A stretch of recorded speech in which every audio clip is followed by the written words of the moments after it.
सभी पक्षियों ने बड़ी ही मेहनत से अपनी एक गंदम की फसल लगाई थी। बस अब गंदम की फसल की कटाई ही बाकी रह गई थी। पक्षियों, इस बार हम सब पक्षियों ने बहुत ही मेहनत की है अपनी फसल को बढ़ाने की। और देखो तो हमारी फसल कितनी ज्यादा बड़ी भी हो गई है। बस अब हमें इस फसल की कटाई करनी है। हाँ कालू कौवे, हमें हमारी मेहनत का फल भी मिल गया है। जरा देखो तो इन फसलों को, किस तरह हरी भरी और ताजा गंदम है ये। अरे भाई, मुझे तो ये लगता है कि इस बार हमें काफी ज्यादा मुनाफा होगा। बस आखिरी ये मेहनत करनी है कि इन फसलों को काटना है। अरे तो इसमें कौन सी बड़ी बात है पक्षियों, सब पक्षी मिलकर मेहनत करते हैं और आराम से सारी गंदम की फसल की कटाई कर लेते हैं। पक्षियों, हम सब पक्षी सुबह से मेहनत कर रहे हैं। चलो अब थोड़ी देर आराम कर लेते हैं। हाँ हाँ मीनू चिड़िया, तुम ठीक कह रही हो। मैं बहुत ज्यादा थक गई हूँ। चलो पक्षियों, तुम सब अपने अपने घर चलो। अरे अरे रुको, वो देखो पक्षियों, आसमान पर अचानक इतने सारे काले बादल क्यों आ गए हैं? हाय रे, हमारी फसल तो बिल्कुल तैयार है। कहीं बारिश तेज हो गई तो हमारी सारी फसल खराब हो जाएगी। वैसे भी ठंडी का मौसम भी आने वाला है, इसीलिए ये बादल आसमान पर छा गए हैं। और अगर बारिशें हो भी गईं, तो ज्यादा तेज नहीं होंगी, जिससे हमारी फसलों को नुकसान पहुँचे। हाँ मीनू चिड़िया, तुम ठीक कह रही हो। चलो सब अपने अपने घर जाकर आराम कर लेते हैं। ये कहकर सब पक्षी अपने अपने घरों को चले जाते हैं। कुछ ही देर के बाद जंगल में तेज बारिश शुरू हो जाती है। मीनू चिड़िया अपने घर में बहुत ज्यादा ही परेशान होती है।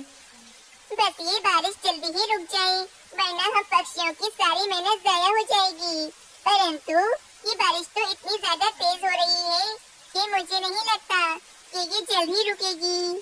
2 घंटे गुजर जाते हैं, बारिश भी रुक जाती है। सारे पक्षी जल्दी जल्दी अपनी फसल के पास आते हैं। शुक्र है पक्षियों, बारिश रुक गई और हमारी फसल को बिल्कुल भी नुकसान नहीं पहुंचा। मीनू चिड़िया, तुमने ठीक ही कहा था कि इस बार बारिशें तेज नहीं होंगी, और देखो तुम्हारी बात सच हो गई। जग्गू पक्षी ये कहता ही है कि दोबारा से तेज बारिश शुरू हो जाती है। अरे अरे, ये दोबारा से तेज बारिश कैसे शुरू हो गई? हम तो बर्बाद ही हो गए। जग्गू पक्षी, तुम्हारी काली जबान, तुमने नजर लगा दी और देखो फिर से तेज बारिश शुरू हो गई।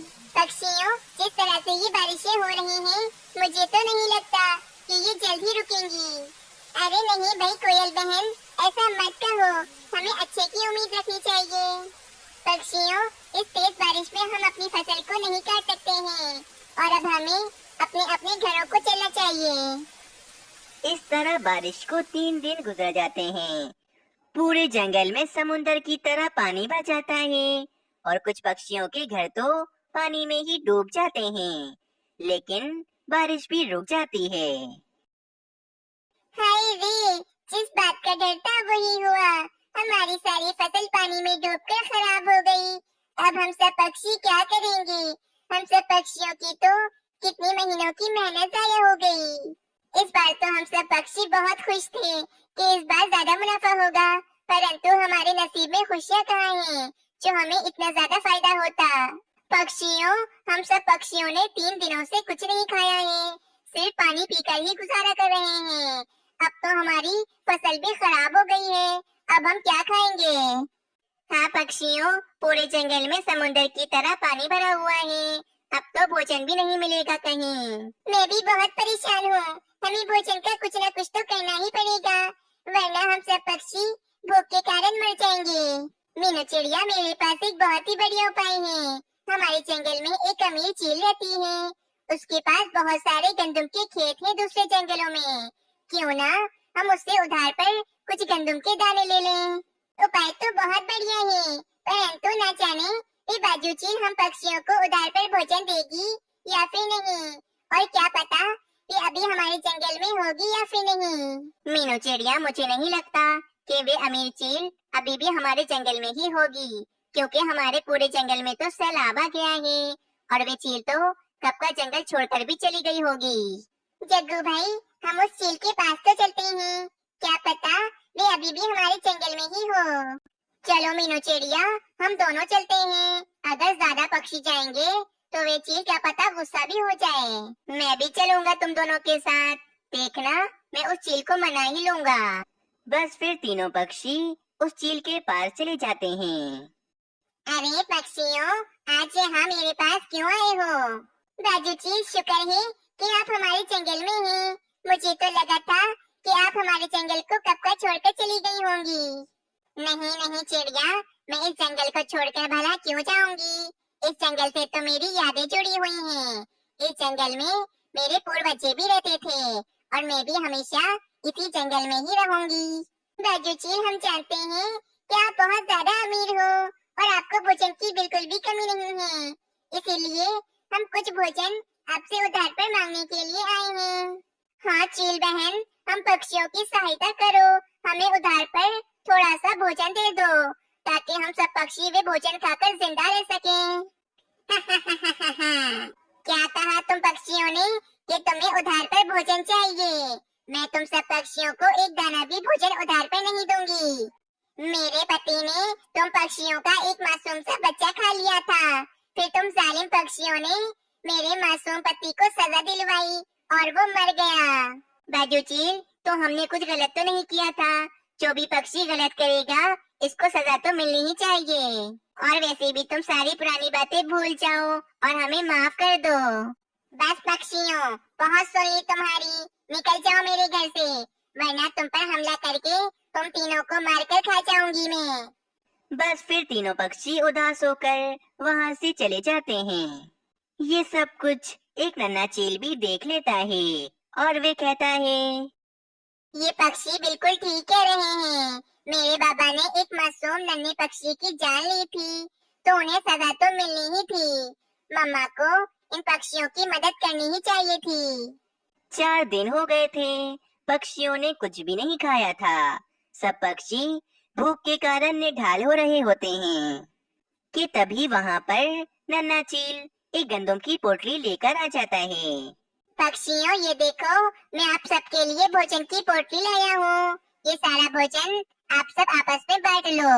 नन्हे चील, तुम्हारी मम्मा ने हमें भोजन देने से मना किया था, तो फिर तुम ये भोजन कैसे लेकर आए? मीनू आंटी, मम्मा ने आप सब पक्षियों के साथ अच्छा नहीं किया था। उन्हें आपकी मदद जरूर करनी चाहिए थी, क्योंकि आप सब पक्षी अच्छे हो और मुझे आप सब पक्षी भूख से निढाल अच्छे नहीं लग रहे थे। मम्मा तो सो रही हैं। मैं तभी चुपके से ये भोजन की पोटली लेकर आया हूँ। अरे वाह नन्हे चील, तुमने तो मेरा दिल ही जीत लिया। तुम कितने ज्यादा अच्छे हो।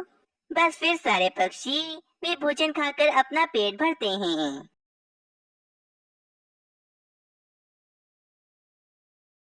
अगली सुबह हो जाती है, चील आराम से सो रही होती है कि तभी नन्हा चील एक भोजन की पोटली लेकर पक्षियों के पास चला जाता है।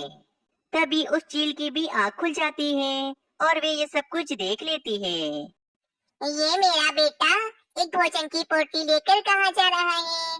मुझे इसका पीछा करना होगा। फिर वे चील भी फौरन अपने बेटे के पीछे पीछे चली जाती है। पक्षियों, आज भी मैं आप सबके लिए भोजन लेकर आया हूँ। अच्छा, तो मेरा बेवकूफ बेटा इन पक्षियों को भोजन लाकर देता है और वो भी मुझसे छुपा कर। ये कहकर वे चील फौरन वहाँ पर आ जाती है। मेरे बेटे, ये तुम क्या कर रहे हो? आखिर तुमने इन पक्षियों को भोजन लाकर क्यों दिया? और तुम सब पक्षी तो बड़े ही चालाक हो, इसे जाल में फंसा रहे हो ताकि इसे भी मार दो।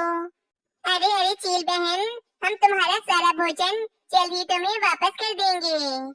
नहीं चिड़िया, तुमने मेरे बेटे को बेवकूफ बनाया है। मैं तुम सब पक्षियों को मार डालूंगी। रुक जाओ मम्मा, मेरी बात सुनो। इन पक्षियों की कोई गलती नहीं है। मेरे बाबा को इन पक्षियों ने बिल्कुल ठीक सजा दी है। अगर कोई भी पक्षी हम चीलों को बिला वजह मारे या फिर तंग करे तो हम भी उसके साथ वही करेंगे जो इन पक्षियों ने किया। और इन पक्षियों की कितने महीनों की मेहनत जाया हो गई बारिश की वजह से। अब हमारा फर्ज बनता है कि हम अमीर हैं तो हम इन बेचारे पक्षियों की मदद करें। अरे वाह मेरे बेटे, इतनी सी उम्र में तुमने मुझे इतना बड़ा सबक दे दिया। तुम बहुत अच्छे हो। और हाँ, अब हमारे बीच कोई लड़ाई नहीं है, हम एक दोस्त हैं। पक्षियों, जब तक कि जंगल का सारा पानी नहीं सूख जाता, मैं तुम सब पक्षियों को मुफ्त में भोजन दूंगी। इस कहानी से हमें ये सीख मिलती है कि हमें सब कुछ माफ करके दूसरों के मुश्किल समय में उनकी मदद करनी चाहिए। जंगल में एक मानव चिड़ा रहता था। मानव चिड़ा बहुत ही सुंदर और मेहनती था। मानव चिड़े की एक दोस्त सोनू चिड़िया भी थी। सोनू चिड़िया मानव चिड़े को बहुत ज्यादा ही पसंद करती थी, परंतु मानव चिड़ा तो अभी सिर्फ अपना कारोबार सेट करना चाहता था। मानव चिड़ी, तुम मेरे बचपन के दोस्त हो और अब हम बड़े हो गए हैं, तो फिर तुमने क्या सोचा है? हाँ सोनू चिड़िया, मुझे बस अपना एक अच्छा सा कारोबार शुरू करना है और बहुत ज्यादा अमीर होना है। अरे मानव चिड़ी, बस तुम तो हर समय काम की ही बातें करते रहो। बस अब मेरी बात सुनो तुम। मानव चिड़ी, मैं तुमसे शादी करना चाहती हूँ और हम तो बचपन के दोस्त हैं। क्या तुम मुझसे शादी करोगे? अरे सोनू चिड़िया, ये तुम क्या कह रही हो? तुम्हें क्या हो गया है? शादी के बारे में तो मैंने अभी सोचा भी नहीं है और मैं शादी अभी करूँगा भी नहीं, क्योंकि मुझे अपना कारोबार अच्छे से सेट करना है और काफी ज्यादा अमीर बनना है। मानव चिड़िया, ये तुम क्या कह रही हो? तुम्हें तो हर हाल में मुझसे शादी करनी ही पड़ेगी, क्योंकि तुम तो मुझे पसंद करते हो ना। अरे नहीं नहीं सोनू चिड़िया, ऐसा कुछ नहीं है। तुम बहुत सुंदर हो, परंतु मैं तुमसे शादी नहीं कर सकता हूँ। मानव चिड़े की बात सुनकर सोनू चिड़िया बहुत ज्यादा गुस्से में आ जाती है और वहाँ से चली जाती है। आज मानव चिड़े ने मेरे साथ बिल्कुल भी अच्छा नहीं किया है। वे मेरे साथ शादी नहीं कर सकता, मतलब वे अमीर होने के बाद अपनी पसंद की चिड़िया से शादी करेगा, परंतु ये सब मैं नहीं देख सकती हूँ। ये कहकर सोनू चिड़िया गुस्से में वहाँ से भी चली जाती है और जंगल में जहरीली जड़ी बूटियों के पास आती है और एक जड़ी बूटी तोड़कर वे खाने लगती है। जहरीली जड़ी बूटी खाने के बाद सोनू चिड़िया जमीन पर लेट जाती है कि वहीं पर सोनू चिड़िया का भाई सोनू चिड़ा वहाँ पर आता है। मेरी बहन सोनू चिड़िया, ये तुम्हें क्या हो रहा है? तुम ऐसे जमीन पर क्यों लेटी हुई हो? भाई, मानव चिड़ा मुझसे शादी नहीं करना चाहता, इसीलिए मैंने ये जहरीली जड़ी बूटी खा ली है। अब मैं नहीं जीना चाहती हूँ। बस फिर क्या था, उसी समय सोनू चिड़िया अपने प्राण खो देती है। उस मानव चिड़े की वजह से आज मेरी इकलौती बहन ने अपनी जान दे दी है। मैं उसे सबक सिखा के ही रहूंगा। वे कभी खुश नहीं रहेगा। मैं उस मानव चिड़े की शादी कभी किसी दूसरी चिड़िया से नहीं होने दूंगा। जब मानव चिड़े को ये बात पता चलती है कि सोनू चिड़िया ने अपनी जान गंवा दी है, तो मानव चिड़ा बहुत ज्यादा उदास हो जाता है। सोनू चिड़िया इतनी बेवकूफ होगी, मैंने कभी सोचा भी नहीं था। मेरे लिए भला वे अपनी जान कैसे दे सकती है? बस फिर ऐसे ही समय बीतता गया। मानव चिड़े की कड़ी मेहनत करने के बाद मानव चिड़ा अमीर हो जाता है और इसके पास एक बड़ा सा फलों का खेत और एक फलों की दुकान होती है। आज मैं बहुत ज्यादा खुश हूँ तोते। मैंने अपनी कड़ी मेहनत के बाद अपना अच्छा कारोबार बना ही लिया और मैं अमीर हो गया हूँ। बस अब मेरा शादी करने का समय आ गया है, इसीलिए मैंने सोच लिया है कि अब मैं किसी अच्छी सी चिड़िया से शादी कर लूँगा। अरे मानव चिड़े, तुमने तो मेरे मुंह की बात ही छीन ली। मैं भी तुमसे यही कहने वाला था कि अब तुम्हें शादी कर लेनी चाहिए। और तो और तुम्हारा दोस्त होने के नाते मैंने तुम्हारे लिए एक अच्छी सी और सुंदर सी चिड़िया ढूंढ ली है।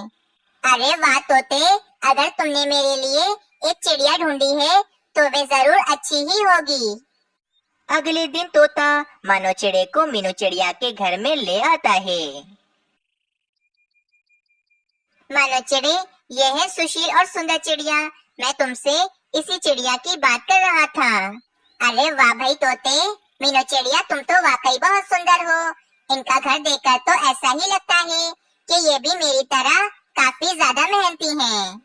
हाँ मानव चिड़े, मैंने भी आपकी तरह कड़ी मेहनत करके ये अपना एक बड़ा सा घर बनाया है और साथ ही साथ अपना एक सब्जियों का खेत भी लगाया है। फिर मानव चिड़े को मीनू चिड़िया पसंद आ जाती है और अगले दिन मानव चिड़ा मीनू चिड़िया से शादी करके उसे अपने घर में ले आता है। मानो चिड़े की शादी की खबर जब सोनू चिड़े तक पहुंचती है तो वे बहुत ज्यादा गुस्से में आ जाता है। मैं अपनी बहन सोनू चिड़िया से किया वादा जरूर पूरा करूंगा और मानो चिड़े की शादी में खत्म करवा दूंगा। दूसरी तरफ मीनू चिड़िया और मानो चिड़ा खुशी खुशी रह रहे होते हैं। मीनू चिड़िया तुम बहुत अच्छी हो, परंतु तुम्हारा भाई मुनमुन चिड़ा वे हर किसी से लड़ाइयाँ क्यों करता रहता है? इसे कुछ तमीज सिखाओ तुम। अजी, मुनमुन चिड़ा मेरा भाई है। हाँ, वे थोड़ा झगड़ालू है, परंतु इसके खिलाफ मैं कुछ भी बुरा नहीं सुन सकती हूँ। दूसरी तरफ सोनू चिड़ा मीनू चिड़िया और मानो चिड़े को अलग करवाने का कोई उपाय सोच रहा था कि इसे सामने मीनू चिड़िया का भाई मुनमुन चिड़ा दिखता है, जिसे कुछ कौवों ने घेरा हुआ होता है। मुनमुन चिड़े, हमने तुम पर भरोसा करके तुम्हें कितना सारा भोजन उधार पर दिया था, परंतु तुम हमारा भोजन वापस नहीं कर रहे हो। मैं नहीं दूंगा कोई भोजन, कर लो जो करना है तुम सबको। फिर गुस्से में सारे कौवे मुनमुन चिड़े को मारने लगते हैं और मुनमुन चिड़ा काफी ज्यादा जख्मी होकर बेहोश हो जाता है। ये सब देखकर सोनू चिड़े के दिमाग में एक शातिर सा उपाय आता है और सोनू चिड़ा मुनमुन चिड़े को अपने पंजों से पकड़कर मीनू चिड़िया के पास ले जाता है। मीनू चिड़िया देखो, तुम्हारा भाई कितना ज्यादा जख्मी है और बेहोश हो गया है। अरे चिड़े, मेरे छोटे भाई को इतनी बेदर्दी से आखिर किसने मारा है? मीनू चिड़िया, तुम्हारा पति मानो चिड़ा तुम्हारे भाई से बहुत ज्यादा चलता है और उसने ही तुम्हारे भाई को इतनी बुरी तरह से मारा है।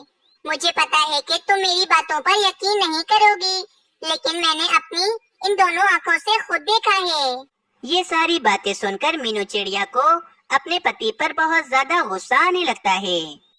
कुछ ही देर के बाद मानो चिड़ा भी वहाँ पर आ जाता है। अरे सोनू चिड़े, तुम तो सोनू चिड़िया के भाई हो ना?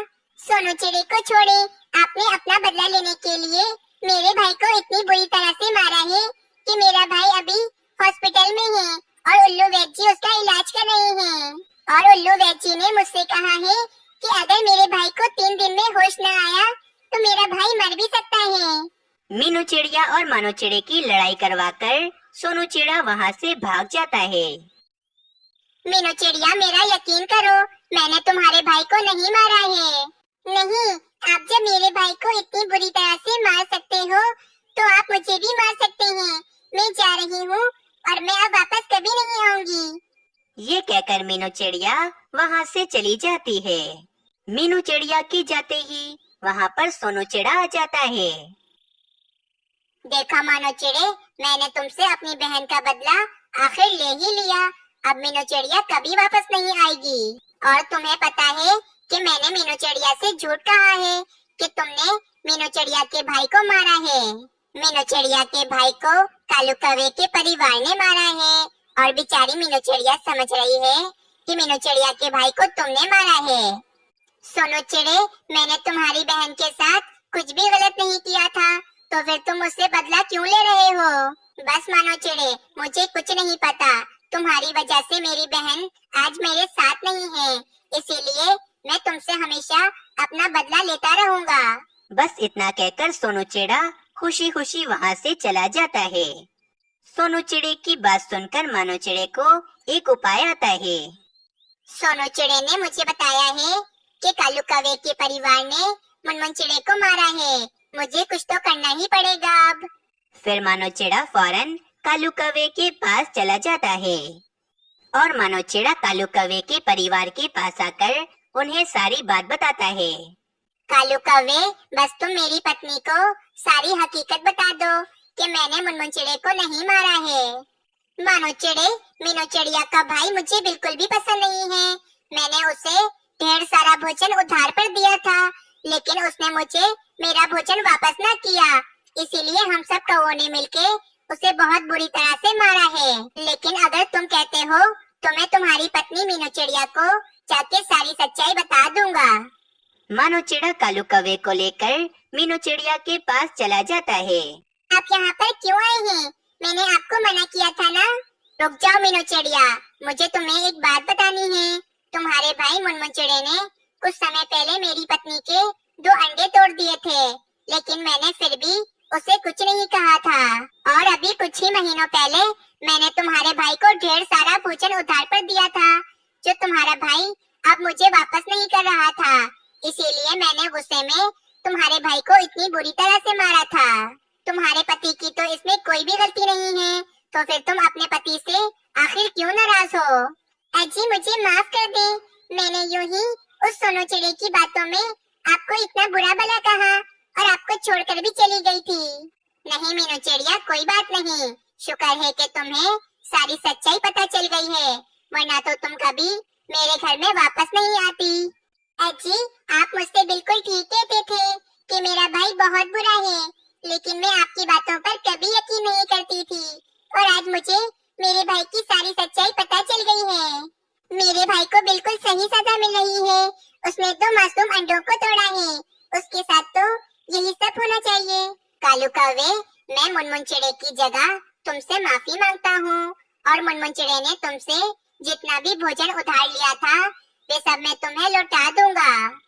इस तरह मीनू चिड़िया और मानू चिड़ा दोबारा से खुशी खुशी रहने लगते हैं। अगर आप सबको ये कहानी अच्छी लगी तो चैनल को जरूर सब्सक्राइब करें और कमेंट सेक्शन में अपनी राय देना ना भूलें।